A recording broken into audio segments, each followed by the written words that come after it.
So the Premier of BC wants extra help with foreign interference. He'd like information sent out. He's just written a letter to the head of CSIS, to the Prime Minister. Premier Eby's asking for more help with foreign interference given the email cyber attack and so on.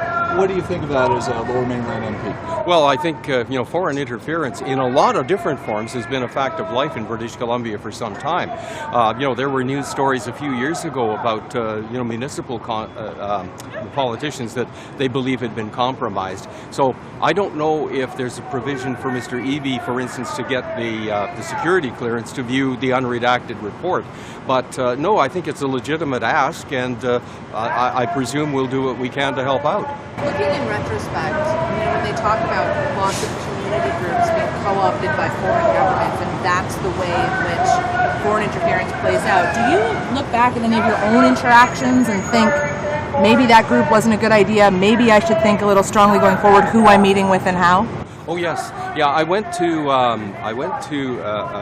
an event sponsored by a Chinese organization, and it was very, very clear that they were there as the voice of the PRC, and I didn't feel necessarily very comfortable. They were sweet people. When I spoke to them, I talked about the fact that there's difficulties between nations, that when you have people-to-people ties, maybe you can make things better.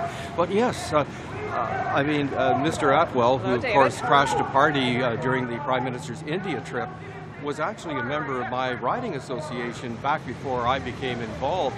And there have been countless times I've gone into a room with 300 of my bestest friends and had pictures taken with people I don't know, and who knows? Who knows? Do you think there should be more guidance coming from the leadership in terms of what community groups might be, risque and so on? Would you like that type of knowledge? I don't know. That's a good question. I haven't really thought about that. I think sometimes, what you really need is a good sort of general sensitivity as to how things happen out there, and you use your own spidey senses and use your own judgment, to decide where you go and who you sit down with. Would you meet with that group again? The one that you realized you showed up and you realized that they were really there on behalf of the Chinese government. Would you meet with them now?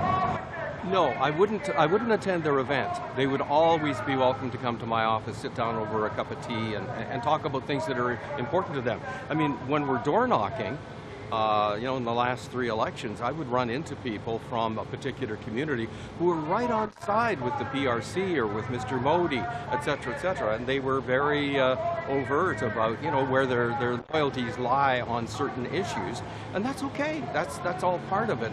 But at no time has anybody ever come to me and say, hey, look, you give us this information, or you take this message into your committee with you, and in return you're going to get something. That's not happened, and I wouldn't let it happen. All right, take care. Is it time to tighten up the nomination process to try and get around foreign interference? I mean, you're not running again. I have no idea if foreign interference is a concern in Guelph. Well, I mean, you went through the Pierre Poutine issue. Yeah, you have to have a clean process, and in Guelph we have a clean process that I'm glad that we're following. Can't speak to every party, but governance is important for sure. Can you give a sense of what the mood is amongst the caucus members? Is there concern about this since the report came out? No, I think we're all saying we need to have tight governance and it has to be overseen. So, yeah. Is there worry that there's these internal threats? No. Got to ask you about the barbecue circuit there on the island. Is foreign interference something that Islanders are concerned about? I mean, Canada's 338 ridings. There are concerns in one part of the country. There are concerns in others. What's it for you? Well, I think all Canadians are concerned about foreign interference. I think it's part of our democracy, and I think they should be concerned. And if there's something that's happening that negatively affects them, then so be it. So we need to resolve it. Is it time to tighten up nominations? Well, it likely wouldn't hurt. I think there's a lot of situations and conversations around nominations, and it likely wouldn't hurt to take a look at them as we go into the next election. How does that issue compare to capital gains, in terms of concern? Thank you. Are you concerned about foreign interference in your riding, sir? In my riding? In your riding. I have not seen foreign interference in my riding. Not even from both sides of the Israel-Gaza conflict? Or do you have any concerns there? A lot of social media is being wound up by people. Yeah, I have not seen any foreign interference in my riding. Thanks.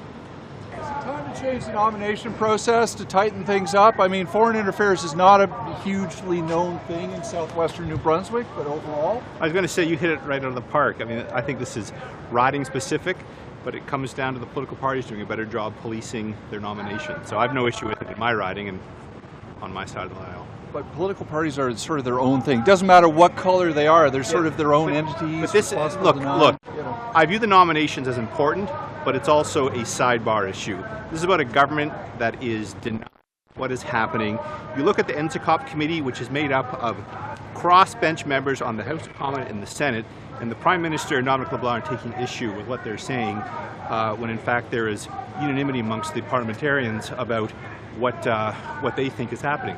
So that's where we need to focus our attention. Nominations are a sideshow. What about your leadership campaigns and the on foreign interference?